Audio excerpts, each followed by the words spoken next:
Good afternoon. This is the JP Dinnell podcast, YouTube Q&A exclusive. I am JP Dinnell, and as always, I have Lucas with me. What's up, buddy? Hey, man. How are you? I'm the same. I know. We've just been sitting here next to each other for the last couple hours knocking these wonderful. out. Mm-hmm. I know. It's funny. I was talking. Almost like sending the pinky scout and was like, hey, partner. I was talking to my buddy Quentin, and he made a comment. He's like, I realized you guys batch record some of them. Mm-hmm. I'm like, yeah, we do. And he's like, oh, cool. He's like, I didn't know if you guys did them live or right before, or how, or what the process was. We were just having a conversation. And it came up. He watches all of them on YouTube with his wife and daughter, which is nice. Hey, shout out, thank you for the support, brother. Love that. But he realized, he's like, yeah, I was watching one, and then the next one I realized, oh wait, that was the same cup, but the levels were lower. I think it was when we were drinking our Dutch Brothers coffee. So yeah, man. Anyways, so we have been sitting here for the last couple of hours just knocking them out because knocking these bad boys out. We missed a week because I didn't make this a priority, and we ended up running out of time that was available to record. We got some travel stuff coming up had too. A bunch of other stuff, and now we have a bunch of travel stuff coming up. So we're just trying to get these knocked out so we don't miss too many of these weeks. Yeah. I think when this one comes out, I'll actually be speaking at a youth camp. I'll be in Glorieta, New Mexico. Dude, that's speaking awesome. At youth camps, yeah. I'm sure it'll be nice and cool there. It probably will because we'll be on top of a mountain. Oh yeah. Then it actually will be. It will be nice. Yeah. Oh, that's gonna be awesome. It's normally like 45, 50 degrees at night. I cannot wait. And we're, as of the time of this recording, the plan is to take Kirsten and the boys with me. Oh, that's gonna be awesome. Yeah, I'm stoked about Drive, fly? We're gonna drive. Okay. Yeah, it's a 9-hour drive or just shy of that. That's doable. It is, right? And we're gonna split it up into a couple of days. So we'll probably do a couple of hours, like stop somewhere, go see. Have you ever been to Cadillac Ranch? No. Okay, so it's this place that's out in West Texas where a guy took a bunch of like old Cadillacs, like 5 or 6 of them, and buried them, and so they're just like sticking up out of the ground. Yeah. So we'll probably go and stop at some like, touristy places like that just to see him, take some pictures with the boys, and then that's awesome. Yeah, and then probably stay somewhere and then head to the next spot. And then I think on the way back, my granddad, I think we're going to stop by White Sands. So the White Sands nuclear facility, I found out after my granddad passed away that he was one of the primary contractors on that facility. Like he had told us some stories, and we're like, yeah, whatever. Yeah. And we found, after he passed, we found a key card with a color picture of him and a magnetic strip on the back from like the 1940s or 50s, like before this technology was available in the private sector at all. So it's got like, at that point, he passed away in 2008. So a 50-year-old color picture of my granddad with a magnetic strip on the back. Of something that he had to have that was part of his security clearance as the contractor for the place. And then there's a couple of spots where my uncles and parents have visited that actually has like our last name on it for the Pinker Construction Company that was part of it. So, dude, that's rad. Yeah, so I'm hoping to get to go to check some of the things out in that area that he was a part of building. Obviously, we're not going to go get to see the nuclear facility, but yeah. That's cool. Stoked about it. Yeah. That's really cool that you get to do that. I'm pretty excited about what the back end of that trip may look like. But by this point, it'll be over. So nice. We're home already. Let's go. Yep. Let's get some questions. Okay. All right. This is a question from @the guy to your left. Talk to me about going on the Dale Brisby podcast. The episode's been out. It's got tens of thousands of views at this point. You got invited to go down to the ranch to go hang out with Dale, roll some jiu-jitsu, got to see how the operation down there works. Yeah, what was that whole experience like? It was really cool. Showed up, did some jiu-jitsu in the morning. He had a black belt that is a Lovato black belt. So he's a black belt under Lovato. Yeah. He was in the area. And so he'll come and teach a class like maybe once a week to Dale and a few of his guys that do jiu-jitsu. He has mats set up at his warehouse. So he has, RodeoTime, which is one of his businesses. Mm-hmm. And the podcast, I think it's also called RodeoTime. Yeah, the podcast is called RodeoTime, and then they have merch. So their merch is cool. Dude, their warehouse for the merch was unreal. Yeah. The investment that they've made into that is crazy. And so, did you get some RodeoTime gear when you were there? Oh yeah. Did you get one of the American hats? I did. Yeah. I did. Do you love it? I absolutely love it. Yeah, it's cool. And the story behind that brand is incredible. I When we don't have know it. Stephen Yeah. Little on, I'll let him share it. He knows the story, and Yeah. it's absolutely incredible. Yeah. Maybe we'll get Stephen out for just a Q&A session. I That'd want be fun. to have Stephen on the regular podcast to share his story, and he's like a lot of really cool stories from his just life and growing up in the entrepreneur world that he's been a part of ever since he was like a little kid. And Right. I definitely want to do that, and then obviously dive deeper into Little Calico and all that stuff. But so I got one of the America hats, which is awesome. Got a few ball caps. Aiden wears his ball cap from The RodeoTime, all the time. He loves it. But yeah, it was awesome. So did some jiu-jitsu. The instruction was really good. I mean, obviously it's a Lobato black belt. That guy was really good. Had some awesome instruction. Had some great rounds. Got some hard rounds. I got to roll with the black belt, which was great. And then a few Did you of the roll other with guys. Dale? A little bit, just drilling, but we Okay. didn't roll. Yeah. Does he take his glasses off? Yes, but Okay. for the picture, he For the puts them picture, on. yeah, no. Nobody's seen him without glasses on. Well, I mean, There's no pictures. Yeah, there's no pictures of him without glasses on. There's no footage of him without glasses on. Yeah. Yeah, because I want to know, what color are those eyes? The mystery of Dale Brisby. Yep. Yeah. And then. Yes, then you we guys rolled recorded. jiu-jitsu Yeah, at so the we did, warehouse, and it's awesome because he has like laundry machines in there and a washer and dryer at the warehouse in the locker room area. It's not like an actual locker room, but it's kind of like the locker room area, Right.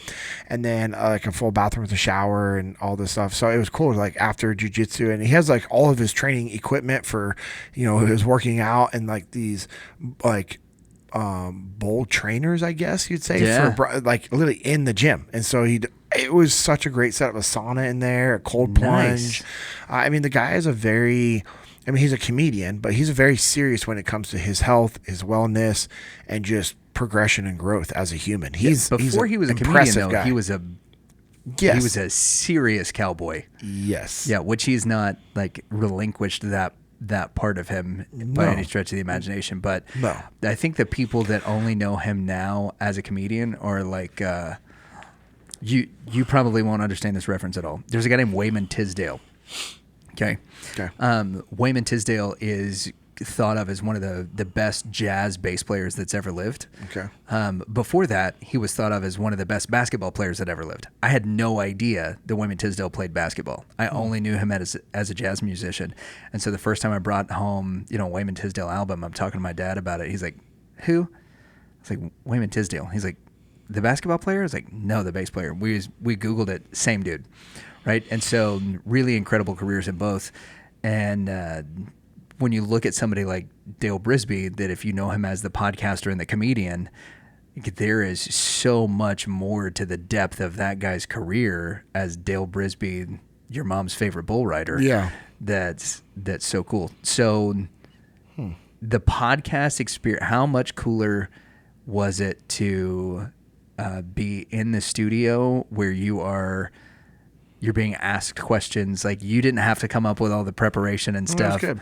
It was cool. Now I say cooler, it's a much different experience whenever that happens. Yeah, absolutely. Yeah. And I was trying to look up that guy you were just talking about, and I definitely did not spell it right because the guys that showed up were white doctors in South Lake, Texas. Yeah, nope.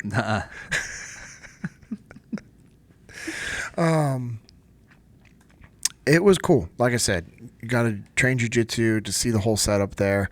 It was nice after jiu-jitsu to be able to shower and change and put my gi in the washer and then, switch out to the dryer and travel home with a fresh, clean gi. I know that doesn't seem like a big deal. To me, that's a bit, I'm weird about stuff like that. So for me, it was cool to be able to do that. And then sitting down for the podcast, we're just kind of sitting, talking. They're getting everything set up and prepped. And we sit down and we're just talking. And it caught me off guard because he doesn't start his podcast like we do, or like most podcasts do, with an intro. And again, it's literally, we are just sitting down, and I thought he was just having some random conversations with me before we started the recording. And those then I realized this is the podcast. So I just totally threw me off in regards to how he starts the interview with the guest. Yeah. Which I think is great because I'm probably much more relaxed and and calm than I would have been. I don't think I would have been like nervous or scared. Right. I've done enough of these, but I could see if like, I don't know. It was a really cool atmosphere, but it started raining and storming so bad there that it was so loud. We had to pause the recording. Really? He does talk about like, all right, this happened before. We got like 2 different episodes here, like one before and after the storm, and this stuff you were talking about. That's wild. Yeah, it was unreal. And yeah, because you were asking if there was like some noise in the headphones or something. Because was that the storm that was causing all this stuff? No, that was weird. Yeah. Like it was like it felt like, yeah. I thought it was like tinnitus. Yeah. Weird. Like really bad. Have you ever had tinnitus? Yeah. Oh yeah. It'll hit me hard. Yeah, we had a guy who went out, like not a friend of ours, but somebody we're like kind of connected to. He went to Texas Motor Speedway for the first time, I don't know, about 15 years ago. And they were doing he's a radio guy. They were doing a remote there. And he decided not to put his earplugs in whenever they started up the cars to do the qualifying laps. They started up the cars. And since then, like from the moment they started up the cars to this day, his ears have never stopped ringing. Yeah. Oh yeah. Yeah. It's crazy. It sucks, man. Yep. Yeah.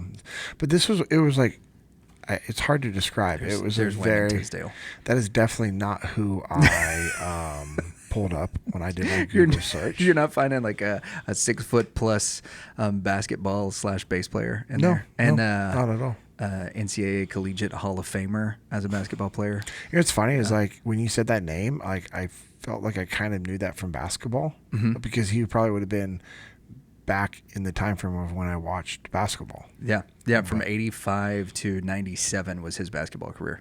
Yeah. When I was in elementary school. Did he play on the Bulls? He was, let's see, Pacers, Kings, Suns. Oh, the Kings. Sacramento Kings? Yeah. Yeah, that's why I know that name. Yeah, right on. Okay. Yep. That's crazy. Yeah, early 90s. He was playing for, as we call them, the Sad Sack Kings. Yeah. Yeah. But yeah, the podcast was cool. He's an awesome guy. He's very, very intelligent. He's hilarious. He asks, a lot of really good questions. You can tell he's asking the questions because he wants the knowledge. Right. Not just to talk. He wants the knowledge. And then got done with that, went to his house. He grilled up some steaks and some elk backstrap from an elk that he had killed. We ate the meat and then went right out to the pen, the rodeo pen, where all of his interns were. And he let me like stand up at the back of the chute where they're doing all their, they're mounting and getting onto these broncs and bulls. And I'm standing right there, like right next to them while they're getting, I'm like, dude, it was crazy. Like the energy you could just feel from that animal that's just like moving around, and guys are getting on there and they're just getting themselves all psyched up. Like I felt like I'm like, all right, let's go. Like I was just like getting all that energy. I'm literally feeding off this energy of these guys that are like tying themselves to these broncs and these bulls. And it was awesome.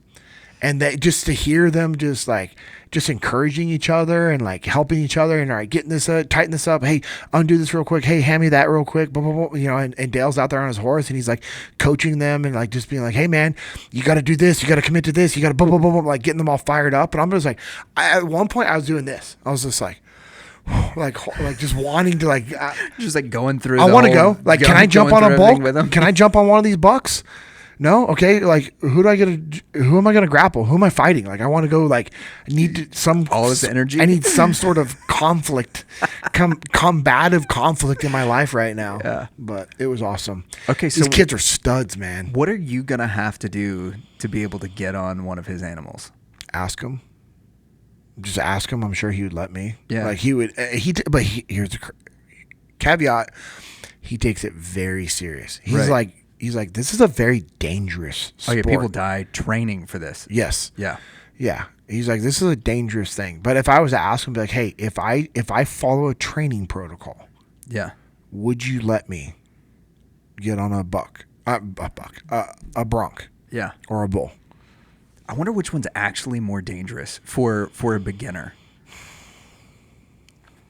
Right? Because, I mean, as much as the bulls get all the attention, right? Because they're massive and they can like fling you. Those, like if you look at a lot of the, I'm texting him, but I'm listening. Yeah. If if you look at a lot of the pictures of like the bareback bronc riders, those dudes get so much air underneath them because of how high those horses jump and how much more athletic the horses are. I wonder if being bareback on a bronco for a beginner might actually be more dangerous than riding, starting out like riding a small bull or something like that, or like one of the ones that maybe is less aggressive.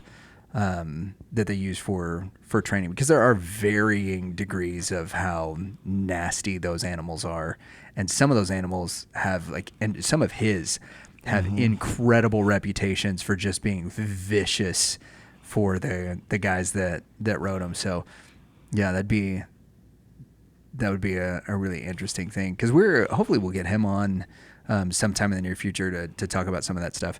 So all right, you get to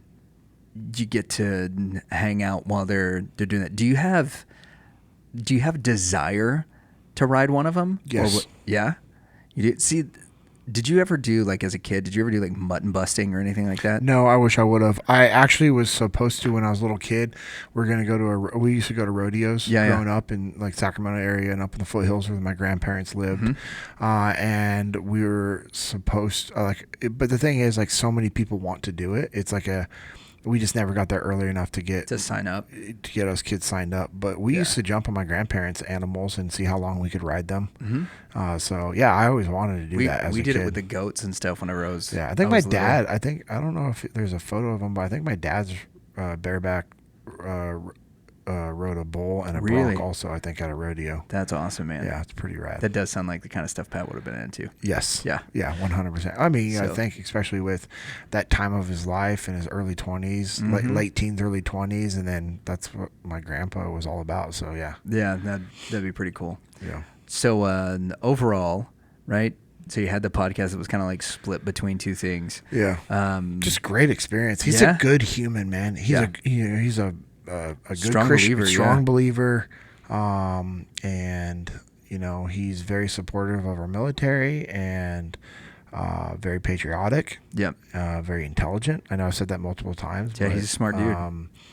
And he's just a nice person. Yeah. And he was just like, "Hey man, you got to come back out. I'd love to." He's like, "Dude, bring the family too." Yeah. He's like, "It'd be cool just to hang out with our families, and we can go do some cowboy rodeo." I'm mixing that together. He's like, "We can go do some cowboy stuff." I'm just like, "Oh, okay." Yeah, like 100% down. Like, you tell me when, because if you're saying this, I will come back tomorrow. Yeah, right. Like, especially when you're trying to create all of those like experiences for Aiden before he steps out of being the senior in high school into like official on your own manhood stuff. That'd be super cool. So yeah, it's gonna be good. Yeah, he's a good guy. Thankful for that. I think I'd be ready to go mutton busting. I think at this period of my life, like, I think that's about, just because I think I probably weigh as much as some of those sheep, and so I think it's finally a fair fight. But I don't know at this stage of life that I'm in. Well, like if it was just Kirsten and I think I'm like, yep, 100%, like I'm in. But now with the boys being as young as they are, it's taken this weird turn for me where it changes the way you think about things. I'm thinking about things like more cautiously now. In 15 years, right, when they can drive, I don't care. 60 years old, like, screw it. Yep, I'm going. Yeah. I'm going. Like, this is how Dad's going out, gentlemen. This is the like our good buddy code to the gun safe. Our good buddy Will Tate says, like, until your mission is fulfilled that God has for you, like, it's not going to happen. Kind of hard for you to be taken out. Yeah, that's true. But do I want to? It doesn't mean be reckless. Right? How do you want to live those last few years? What's your quality of life going to be? Yeah, exactly. So, awesome, man. Exactly. Cool. So time with Dale Brisby was awesome. It was great. We do have a kind of related question, because it's in the realm of like getting in front of people, speaking, and those kinds of things. When you're being interviewed, you and I have both been interviewed for a few things in the past. You kind of prep based off of like, hey, maybe they send you some things like, hey, these are the questions we're going to ask you, or something around that. But mostly you're just getting to talk about yourself and your stories and that kind of stuff. Oscar Norlander who's a great listener and subscriber on YouTube, has a ton of like phenomenal questions and comments on a lot of stuff that we have. He asked this question: how do you prepare to speak in front of big crowds? Because the preparation for that is like the audience for the podcast is probably bigger than the crowds you're going to speak at, but those are two very dynamically different things to do. So how do you prep yourself for speaking in front of big crowds? Well, what we do at Echelon Front is, it's the brief that we use is the brief that Jocko and Leif created. Okay. And now we make it our own. Right. So I'm not giving Jocko's brief. I'm not giving Leif's brief. Yeah, you're not talking about when you were on the SEAL team and you first put your gun up and were able to do this. No, you're not telling somebody else's stories. No, absolutely not. And so what we do is you take the skeleton, like what's the base and the foundation? What are the talking points that need to be communicated? Mm-hmm. And then you build talking points and stories around that. Yeah. And you have to know your flow. It's like jumping out of an airplane. Like you jump out of an airplane, you need to make sure that exit is good, because if not, you're going to be, it's going to be bad. Yeah. And then your landing needs to be good, because if not, it's going to be bad. Everything else in between, like you can make adjustments, which is cool. Yeah. And so you just really have to make sure that your opening is solid, that it's impactful, and that you're setting the tone. And then you have your talking points that you want to hit and clearly articulate along the way. And then your closing needs to be wrapping everything up together. It all needs to come together. Mm-hmm. And then, kind of like a little call to action, like, hey, what are you going to go do with this information? No, it's not like, hey, sign up now. Like, cool. Hey, if that's your speech to sell courses, like, whatever. Or timeshares. That's fine. Yeah. Yeah, whatever. But, it's understanding your information as well. Yeah. And having stories that provide value and validate those stories is important as well. And validate the talking points is really important. And it's just preparation. You got to put in the time. What's the rehearsal process like for you? So for me now, like not much, because I have all the knowledge, I have all the stories, I have the format. It's me making adjustments based off the pre-event call that I have with the client, the notes that I took, and then making little small minor shifts and changes. Yeah. I literally, like, we could be sitting here and you could be like, hey, surprise, we have 100 people in the church right now. You need to go give a 60-minute keynote with Q&A. I'd be like, cool. All right. I just need an HDMI port to connect to. My battery's fully charged on the laptop. We're going for less than 90 minutes. I'm going to be fine. And I could walk in there, make it happen, and plug it in. Be like, hey, good morning. How are you guys doing? Hey, appreciate you guys. Boom. And then I would What's go. Up, jerks? Yeah. I could roll into it. Now, if you're like, hey, I need you to, we need to hit these points. I'd be like, all right, cool. Hey, what are the points? Boom. And I would make mental note. And then I would just reiterate those mental notes to myself over and over and over and over and over up until the point that I went, and then I'm just going to go. Yeah. But I've been doing this for 7.5 years. Yeah. Multiple times a week for 7.5 years, rehearsing multiple times. That's what I was going to ask. Like in the beginning, your rehearsal process was really different. 6 to 8 hours a day of prep. I would rehearse my 60-minute keynote 6 to 8 hours a day. Good grief, man. Every day. Yeah. Every day. Just constantly going over it. Yep, 100%. Did you do any mirror work? Like to work on like your hand gestures or those kinds of things? Nope. No. That's something that I'm toying with right now. Right? Because like when people ask me like, oh, how do you speak in front of big crowds? Like I'm terrible to ask. Because like I don't even think about it. I've never dealt with stage fright. I've never had any of that stuff. Well, so you're a musician, so I think that was your easy transition into it. Yeah, and I've been on stage doing stuff since I was 5. Right? Yeah, so like all of it, and even then, like no nerves. Like it was all second nature to me to go out it. And as an extrovert, like there's a bunch of people in the crowd. To me, that means like, hey, we're gonna go hang out. We're gonna have a good time.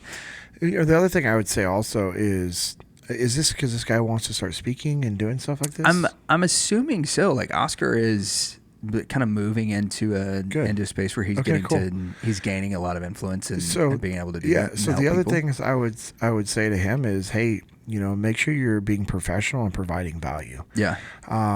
Don't make the mistake that some of these guys are making, where they think that it's cool to make crude jokes and tell crude stories and be somewhat offensive, because that's just the way I used to be, or that's the way my community is. No, you look like you look like a tool.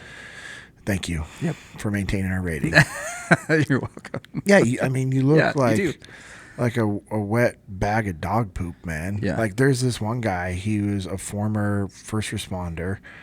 He always looks like garbage. Yeah. Like he's got his hair is like longer, right? So he doesn't have, here's the thing, you want to have long hair and a beard, cool. Maintain it. Have it groomed. Yeah. His hair always looks sloppy. His beard is untrimmed. His t-shirt's like one button more than it should be unbuttoned. It's not a t-shirt, but it's buttoned up. So it's not tucked in. His pants are sloppy. His shoes are sloppy. He's sloppy. Yeah. He thinks it's okay to like make offensive jokes towards the participants and make fun of them.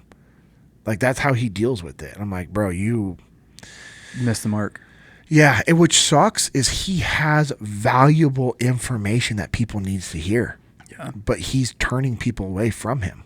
And they're just, they're not getting the points that they should. So to our buddy Oscar, hey, I want you to think of this. And this isn't because I work for him, but this is something I've always thought of people like Jocko. If you were to present to Jocko in hopes that Jocko would want you to be on his team, how would you conduct yourself? Mm-hmm. If you wanted Jocko to associate him with you, how would you conduct yourself? If you'd want somebody like Sal Frisella or Pete Roberts or, any of these other great successful leaders that provide value, if you want them to be associated with you, how would you conduct yourself? Yeah. And that's the way I look at it is, am I delivering the highest level content every single time?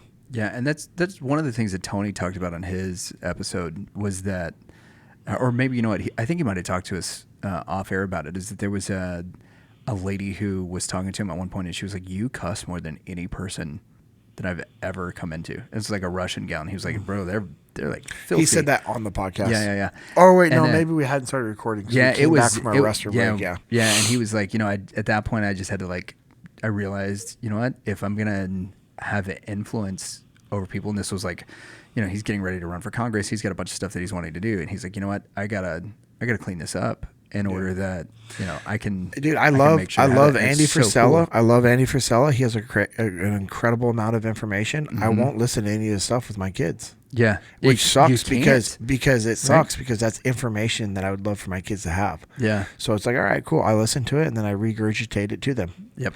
But you know how much better it would be if I could just listen to his podcast in the car while on even though a trip? He is in the management category of podcast, he is far and above the number one with the MFCEO and the other stuff that what's his other one called?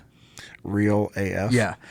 Like they're number one in management across all of the primary Western markets. And with the primary Western markets, I'm talking like United States, Canada, England, those countries in those podcasts. But you're right. Like he limits himself to his exposure because of the language and stuff. Yeah. It just sucks because I know how much value he could provide. Yep. And he's a great dude. And he's a great human. Mm-hmm. He is a great human. But hey, you know what? That's what he's chosen to do. And he's obviously very successful doing what he does. Yeah. I'm just being selfish right now, if I'm being honest. Like, please change what you're doing so I can listen to you with my kids. Yeah. But of course, if he was, and I know that Andy, so I'm speaking a little out of turn here, making an assumption. But if he was at your house for dinner, I don't think he would be.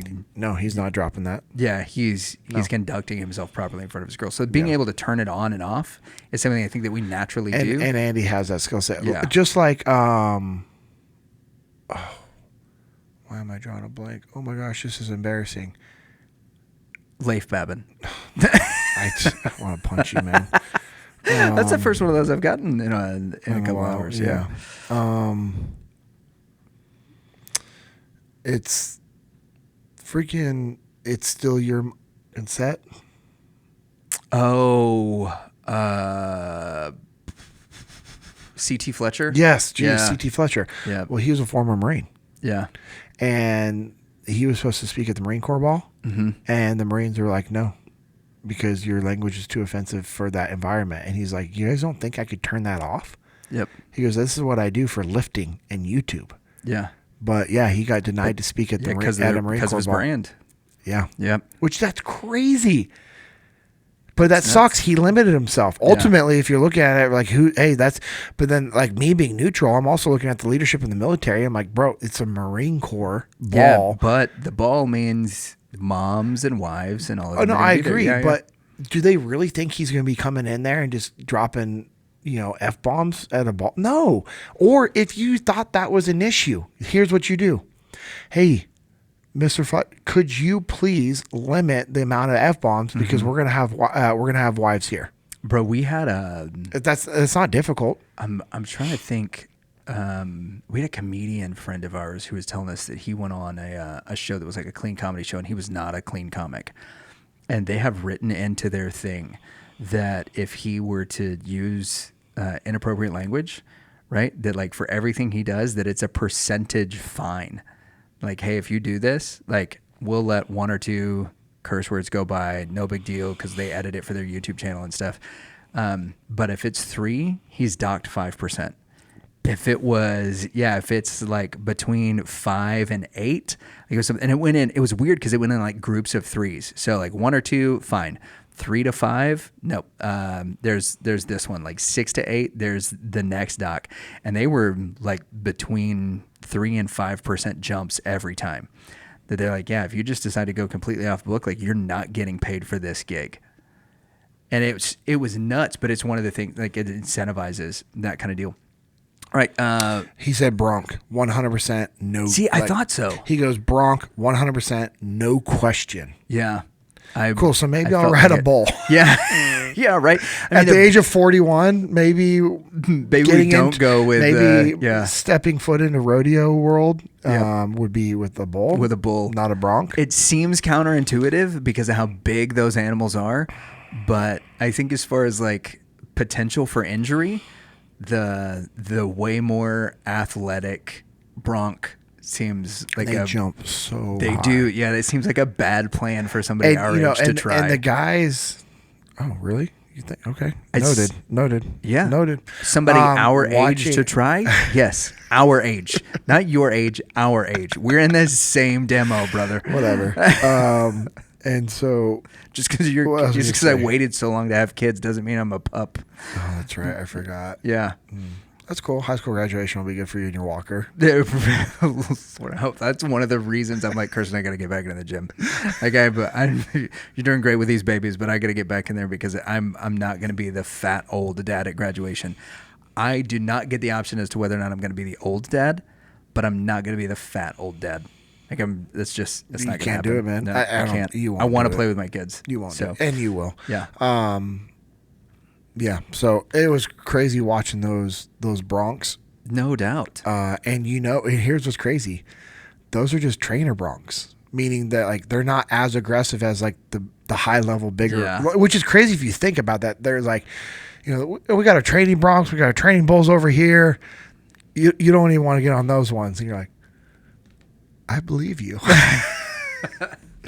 All right. One more question. You're trapped in a mall. Would you rather be trapped in a mall? You're trapped in a mall, right? Malls are going down. And outdoor mall? Nope, indoor mall. Indoor mall. Okay? You're trapped in an indoor mall. Is it underground? Nope. Above ground. So it's above ground. Above ground, 2 stories. Indoor, 2-story. Indoor mall. Okay. Right? It's just you in there, and you get to pick. You got to survive for 72 hours. All right? Are you in there with 1 gorilla or 5 black mambas? Why would you? I'm really uncomfortable right 72 hours in this mall. Are you in there with 1 gorilla or 5 black mambas? Are there lights on? Only during business hours. Like the mall is on its regular schedule. Like you get the lights on during the day, but you only have the security lights on at night. So it's not pitch black at night? It's not pitch black, no. Black mambas. Yeah? I hate snakes, but black mambas. 100%. I could outrun them. Let's see how fast. 100%. I could outmaneuver black mambas. Okay. Black mambas. Okay, so are we going based off their natural animal instincts, Or are we adding some make-believe thing like they're on the hunt for you? I think adding that they're on the hunt for you thing is there. Can I use stuff there to kill them? Yes, but there's not I mean, you don't have a hardware store there, but you do. I'll take a pole from a clothing thing. Yeah, for sure. Black Mambas, because I'll kill them. Okay. Silverback gorilla, I might just jump off the second story head first and just hand salute the whole way down. just game over with this. Just instant shut off the light switch. Okay, so I would 100%. Yes, a black mamba can travel at speeds of 13 miles an hour for 10 miles. Oh shoot. That's 12 miles an hour is a pretty good clip. Like that's a 5-minute mile if you're running 12 miles an hour. No, that's not. Yeah. 5 times 12 is 60. There's 60 minutes. 12 miles an hour. 12 miles an hour is a 5-minute mile. No, you're getting 5 miles in an hour. No, you're getting 12 miles in an hour. Oh, 12 miles an hour. 12 miles I'm an reversing hour. these numbers in my brain. Yeah, 12 miles an hour. So that's a 5-minute mile. Oh, yeah, that's... But it can do a 5-minute mile. I switched those numbers in my brain. Yeah, no, you're good. It can do a 5-minute mile for 10 miles. No. But are they on the hunt for me, though? Or are they just in there? They're not on the hunt for you. Like Okay. we won't do that. Okay, But black mambas are notoriously aggressive at anything that they feel like is in their territory. Okay, so I'd just stay away from them. I would grab some poles. Yeah, you would just have to be on the alert at all times. Yeah, which is fine. Yeah. You don't think you're on the alert with the silverback gorilla? I do think that thing's not coming to hang out and play. There's a scenario where you could like get into like the roof tiles and then you can hide from the gorilla, but you can't get into the roof tiles and hide from the black mambas. Why not? Bro, have you seen all the places that snakes can get? Yeah, but do they climb up the walls? But I mean, there's server cables and stuff like that are going up the walls that they're going to be able to Is there get a fountain in the into. center of this mall that I can just climb up and sit on the top of?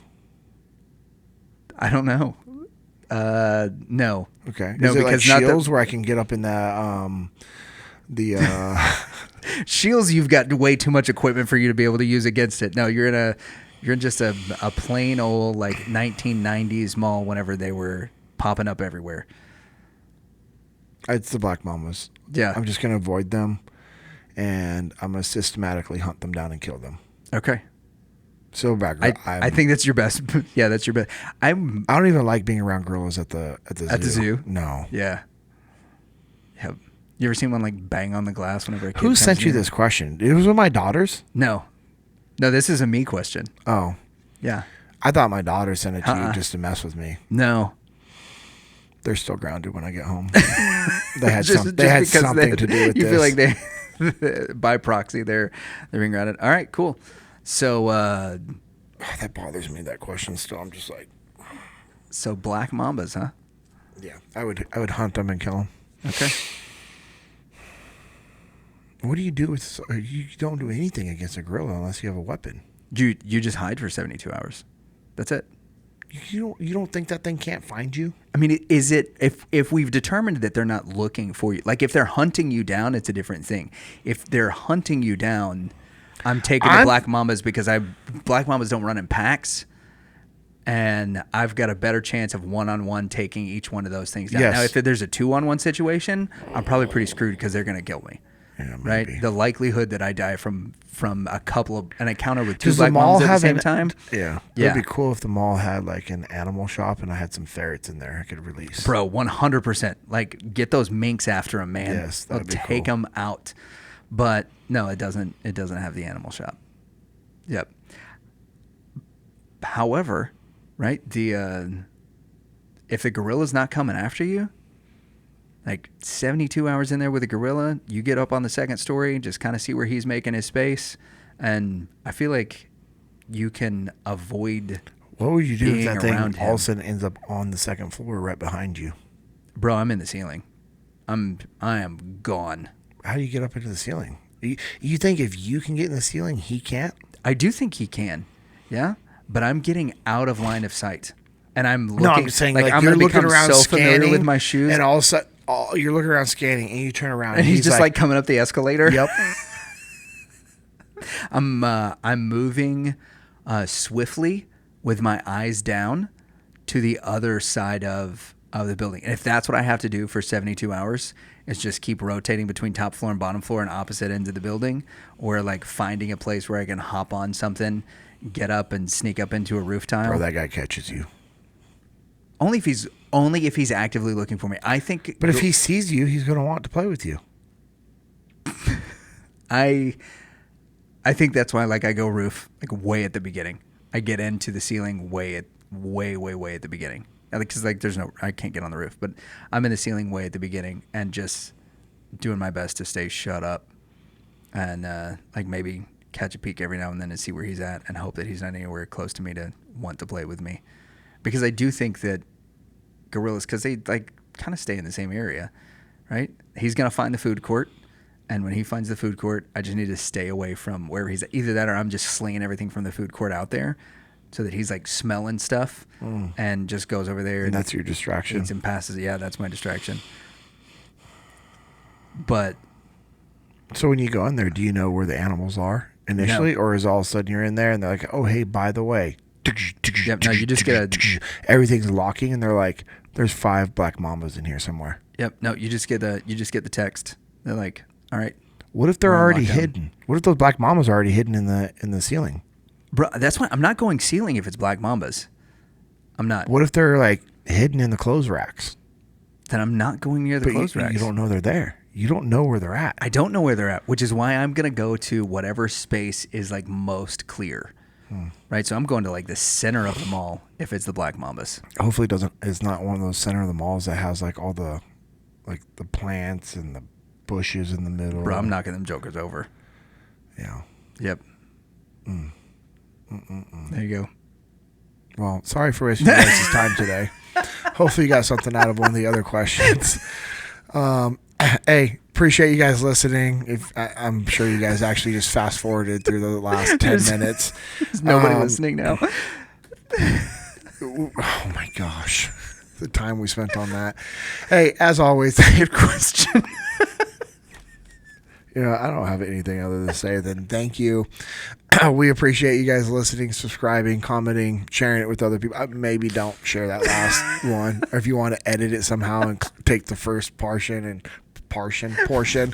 and send it out, that would be cool. But Navy SEAL afraid of gorilla. That's what 100%. You're not afraid of a gorilla? I can't, but I'm not opening this door again. You know what? Yeah, I'm totally afraid of a gorilla, but I'm also not a Navy SEAL. If somebody puts up a video that says pastor afraid of a gorilla, everybody's going to be like, yeah, for sure. That dude's a meow meow. But just because you're a Navy SEAL, that means that you're not afraid of a gorilla? It means we'll get clicks. That's what it means. Navy SEAL punches pastor friend. Also going to get clicks. So... All right. Anyways, thank you. Appreciate all of you guys for listening and dealing with our shenanigans. This was a good one. It's the last 10 minutes. I don't know about that. But, hey, if there's anything you guys have questions on that you want us to dive deeper into, let us know. And if it's something that you really want us to dive deep into, we can make that a full episode with, yeah, for sure. We need some actual full Q&A sessions coming up as well. So appreciate you guys listening, subscribing, liking, doing all the awesome stuff that you guys do to support us. It's just awesome to see this grow and see the community grow. So as always, I'm JP Dinnell with Lucas. We appreciate you guys being here. Go out there, continue getting after it, and remember to never settle.